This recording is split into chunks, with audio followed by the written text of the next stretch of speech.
Hello बच्चों, आज मैं आप लोगों को क्लास सिक्स का हिंदी चैप्टर 18 का क्वेश्चन आंसर करवाने वाला हूं। इससे पहले इसका पार्ट वन आया था। उसमें मैं आपको फसलों के त्यौहार के बारे में पूरा पढ़ के सुना दिया था, समझे ना।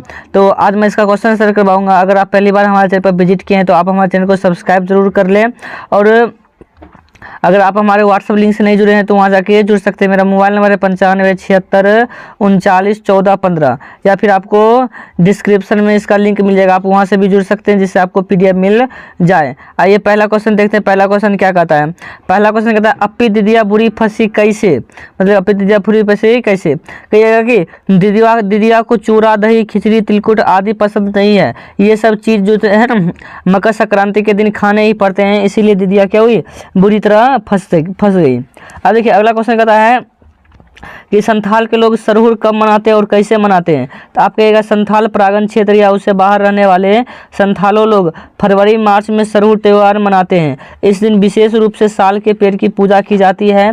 इस समय साल के वृक्षों में फूल आने लगते हैं जिनका स्वागत और श्रृंगार लोग करते हैं। रात भर नाचने गाने का क्रम चलता है। अगले दिन घर जा जाकर फूलों के पौधे लगाए जाते हैं और तीसरे दिन पूजा होती है और फिर पीपल पर सराय के फूल लगाए जाते हैं और सौभाग्य सूचक माना जाता है। चावल मुर्गा का एक विशेष उत्पाद बनता है जिससे खाना खिलाना उत्सव का एक अंग है। इसी तरह संथाल लोग के सरहुल मनाते हैं। अब ये 3 नंबर क्वेश्चन देखते हैं। क्या नंबर क्वेश्चन देखते हैं? 3 नंबर कहता आपके यहाँ फसलों का त्यौहार को किस नाम से जाना जाता है और कैसे मनाया जाता है। तो आप कहेंगे बिहार राज्य के अधिकतर हिस्सों में फसलों का त्यौहार खिचड़ी मकर संक्रांति तिल संक्रांति के नाम से जाना जाता है। इसके मनाए जाने का नवीनतम चर्चा भावार्थ के स्तंभ 1 में किया गया है। आप जो है ना वहाँ से आप पहले पार्ट 1 देख लीजिए। पार्ट 1 में हमने स्तंभों का पूरी डिटेल से बताया, समझे। तो प्रश्न का उत्तर एक अंश देखें और अपने घर या क्षेत्र में कोई और समारोह है तो उपलक्ष्य में होता है तो इनकी भी चर्चा आप यहाँ करें। मतलब कि आपके घर में कौन सा त्यौहार मनता है आप उसकी भी चर्चा यहाँ कर सकते हैं, समझे ना। या फिर आप स्लाइड 1 में देख सकते हैं ऊपर का, मतलब कि पार्ट 1 जब आया था वही मैं आपको पढ़ा कर समझा देता। आप वहाँ पढ़िएगा तो आपको समझ आ जाएगा, वहाँ से आप लिख दीजिएगा, समझे ना। अब देखिए कहता है कि मकर संक्रांति के दिन तिल को किस रूप में प्रयोग करते हैं। तो कहिएगा मकर संक्रांति के दिन तिल गुड़ चावल मिलाकर पूजा की जाती है। इन्हें प्रसाद के रूप में ग्रहण किया जाता है और तिल का दान भी होता है। तिल गुड़ या चीनी से बने तिलकुट खाया जाता है। ये कर दीजिएगा 4 नंबर में। आइए 5 नंबर में देखिए। 5 नंबर में क्या है देखिए, कहता है कि बिहू कहाँ पर मनाया जाता है। तो बिहू आपको पता होना चाहिए कहाँ मनाया जाता है, असम में। ये मिलान करने वाला है, समझे। स्तंभों का नाम बताइए, समझे। तो पोंगल देखिए, पोंगल कहाँ बनाया जाता है। पोंगल तमिलनाडु में बनाया जाता है। पोंगल कहाँ बनाया जाता है? तमिलनाडु में। और ओनम देखिए, ओनम कहाँ मनाया जाता है। तो ओनम केरल में मनाया जाता है, समझे। ये आप बुक में है। अब देखिए, अब एक बात और देखिए यहाँ पर कहता मकर संक्रांति कहाँ मनाया जाता है। बिहार में मनाया जाता है, समझे। लोहरी कहाँ पर? लोहरी पंजाब में मनाया जाता है। उसके बाद सरहुल तो हम बताए थे आपको, सरहुल कहाँ मनाया जाता है? झारखंड में। पतंग पर्व कहाँ मनाया जाता है? गुजरात में। ये भी हम आपको बता दिए थे। अब देखिए आपको हमको सही और गलत का निशान लगाना है। कहते निम्नलिखित वाक्यों के आगे कोष्टक में सही या गलत का निशान लगाइए। कहते तिलकुट गया से आया था, तो सही बात, गया से आया था। भारत में कृषि त्यौहार अप्रैल के माह में मनाया जाता है, अप्रैल में नहीं मनाया जाता, समझे ना। हम बता देते पहले। अगर सरहुल का जश्न 4 दिन तक चलता है, नहीं 3 दिन तक चलता है, समझे। अब पोंगल पर्व में साल के पेड़ की पूजा की जाती है। तो पोंगल के पर्व में, नहीं मकर संक्रांति के पर्व में झारखंड में सरहुल का पर्व होता है। झारखंड में किसका पर्व होता है? सरहुल का पर्व होता है। वहाँ पे क्या कहता है? पेड़ की पूजा की जाती है। ये भी क्या हो जाएगा? गलत हो जाएगा। अब आइए पाठ से आगे देखते हैं। क्या देखेंगे पाठ से आगे? कहता इसके अतिरिक्त आपको कौन सा त्यौहार या पर्व अच्छा लगता है। इस त्यौहार या पर्व को आप कैसे मनाते हैं, अपने शब्दों में लिखिए। कहिएगा कि मुझे दीपावली बहुत अच्छा लगता है, किसी को छठ पर्व अच्छा लगता है, किसी को दुर्गा पूजा भी अच्छा लगता है, वो सबको अलग अलग लगता होगा। कहिएगा कि मुझे दीपावली बहुत अच्छा लगता है। दीपावली आने के पूर्व से ही घरों की सफाई शुरू हो जाती है। उस दिन घर दरवाजे को सजाया जाता है। छोटे छोटे दियों सीरीज बल्बों से घरों को रोशन किया जाता है और घर में गणेश लक्ष्मी की विधिवत पूजा की जाती है। तरह तरह के पकवान घर में बनते हैं, मिठाइयाँ आती है, छोटे बच्चे पुतला बनाते हैं और उसे सजाते भी हैं और फिर उसे जलाते भी हैं। रावण का पुतला बना के जला देते हैं हमारे इधर, समझे ना।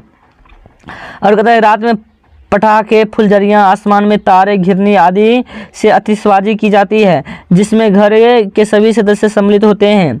यह ज्योति और आनंद का पर्व है। ये ज्योति और आनंद का पर्व है जो भारत में सर्वत्र मनाया जाता है, मतलब भारत के हर एक जगह मनाया जाता है। अब आइए, अब देखिए कहता है कि हिंदी महीनों के नाम लिखिए और साथ बताइए उन महीनों में कौन सा पर्व मनाया जाता है। जैसे आपको उदाहरण दिया है, आपको उदाहरण क्या दिया है चैत में नवमी रामनवमी मनाते हैं, चैत में क्या रामनवमी मनाते हैं। तो वैसे बताइए सब महीना। तो चैत के बाद होता है बैसाख, बैसाख भी वो बैसाखी पर्व होता है और एगो सतुवारी पर्व होता है, समझे ना। और जेठ में देखिए ज्येष्ठ लिखा है, ज्येष्ठ में बट सावित्री पर्व होता है, समझे। आषाढ़ में देखिए गुरु पूर्णिमा होता है, सावन में देखिए नाग पंचमी और रक्षाबंधन जो आने वाला है, भाद्रपद में देखिए तीज गणेश चतुर्थी मनाया जाता है, आश्विन में देखिए दुर्गा पूजा मनाया जाता है, कार्तिक में देखिए दीपावली और छठ मनाया जाता है, समझे। अब आगे देखिए आगे क्या कहता है, आगे भी 4 महीना बचा है उसमें भी मनाया जाता होगा ना। मार्गशीर्ष यानी अगहन में विवाह पंचमी होता है, पूष में देखिए मकर संक्रांति होता है, माघ में देखिए सरस्वती पूजा होता है और फागुन में देखिए होली होता है, फागुन में कहता है होली होता है। अब आइए, अब देखिए कहता है निम्नलिखित पंक्तियों को भोजपुरी भाषा में लिखी गई है, इन शब्दों को अपनी भाषा में लिखिए, अपनी मातृभाषा में लिखिए। कहता आज ई लोग के उठे के नइखे का बोल जल्दी तैयार होखस। तो आप इसको अपनी भाषा में कहिएगा, आज लगता है कि इन लोगों को जगना नहीं है, इन लोगों को कहिए कि जल्दी उठकर तैयार हो जाए। अब देखिए आगे अगला कथा कि जहाँ भाग के देख केला के पत्ता आयल की ना, मतलब कहता कि जाओ दौड़ कर देख कर आओ कि केला का पत्ता अभी तक आया या नहीं आया। अब आइए व्याकरण देखते हैं, क्या देखेंगे, व्याकरण देखते हैं। कहता नीचे दिए गए शब्दों की ध्वनि के आधार पर 3-3 शब्द बनाइए। जैसे बुराई है, ध्वनि कैसे, बुराई तो आई आना चाहिए, तो बुराई, भलाई, अच्छाई, मिठाई, आई आ गया, मिल गया। गाड़ीवान कहिएगा धनवान, भगवान, पहलवान। पाठशाला धर्मशाला, अतिथिशाला और पनशाला, पानशाला। माचिस कथी मचिया कहिए, मचिया, खटिया, रसिया और धनिया। तूफान, उफान, जुबान, मेहरबान। अब कहता है इन शब्दों इन शब्दों के समूह से वाक्य बनाइए। अब क्या बनाना है, वाक्य बनाना है। लास्ट टाइम आखिरी है, देख लेते हैं। पहला कहता है तिल तिल जलना, कहिएगा अपनी शिकायत सुनकर वह तिल तिल जलता रहा। तिल रखने की जगह कि उस सभा में अपार भीड़ के कारण कहीं भी तिल रखने की जगह नहीं थी। अब तिल का तार करना, तिल का तार करना कि उस बात का उसने तिल का तार बना दिया। अब कहता तिल दान करना, तो मकर संक्रांति के दिन तिल को क्या करता है लोग, दान करना चाहिए। तिल मिलाना कि उसकी बातों को सुनकर वो तिल मिला उठा या तिल मिला गया। आपका यह चैप्टर 17 खत्म हो गया। अगर आपको यह क्वेश्चन आंसर अच्छा लगा है तो आप हमारे चैनल को सब्सक्राइब करें और एक प्यारा सा कमेंट करके हमको बताइए कि वीडियो आपको कैसा लगा। लाइक भी करिए दबा के। थैंक यू वीडियो देखने के लिए।